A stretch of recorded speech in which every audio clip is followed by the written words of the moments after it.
మళ్ళీ వార్తల్లోకి మరొకసారి కోడికత్తుల వ్యవహారం. ఈ కోడికత్తులు ఏంటి అసలు? మీరు చూపిస్తున్న విసన్నపేటలో కోడికత్తుల కలకలం రేగుతోంది. కొండపర్వ గ్రామంలో ఏకంగా 720 కోడికత్తులను స్వాధీనం చేసుకున్నారు.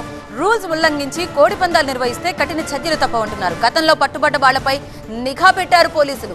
ఇండియా జిల్లా విసన్నపేట మండలం కొండపర్వ గ్రామంలో కోడికత్తుల కలకలం రేగుతోంది. పక్కా సమాచారంతో దాడులు చేసి 720 కోడికత్తుల్ని స్వాధీనం చేసుకున్నారు పోలీసులు. సంక్రాంతి పండుగ సందర్భంగా కోడి పందాలు నిర్వహించడానికి ఈ కత్తుల్ని నిలువ చేసినట్లుగా భావిస్తున్నామన్నారు పోలీసులు. సంక్రాంతి సందర్భంగా ఎక్కడ కోడి పందాలు పేకాట స్థావరాలు కూడా ఉండడానికి వీల్లేదంటూ హెచ్చరిస్తున్నా మాత్రం ఇవి మాత్రం ఎక్కడ పడితే అక్కడ కనిపిస్తూనే ఉన్నాయి.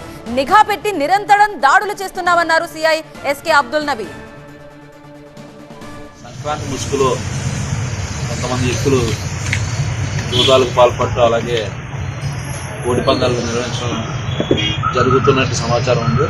దాని మీద ఎట్టి పరిస్థితుల్లో కూడా సంక్రాంతి నేపథ్యంలో ఎక్కడా కూడా ఇలాంటి జూదాలని కానీ కోడి పందాలని కానీ ప్రోత్సహించేది లేదు. దానికి సంబంధించి సన్నద్ధం చేసుకున్న ఏదైనా పరికరాలు కానీ అలాంటి కత్తులు కానీ అలాంటి సన్నద్ధం చేసుకున్న వాళ్ళందరి మీద కూడా చట్టపరంగా మరియు పోలీస్ స్టేషన్ స్థాయిలో కఠినమైన చర్యలు తీసుకోబడతాయి. అలాగే దీనికి సంబంధించి ఎవరైనా బ్రీడర్స్ ఈ బాక్స్ సంబంధించి ఈ కోల్డ్ సంబంధించి బ్రీడింగ్ తయారు చేసినటువంటి ఉన్నా కానీ లేకపోతే ఈ కత్తులు తయారు చేస్తున్న వాళ్ళందరి మీద కూడా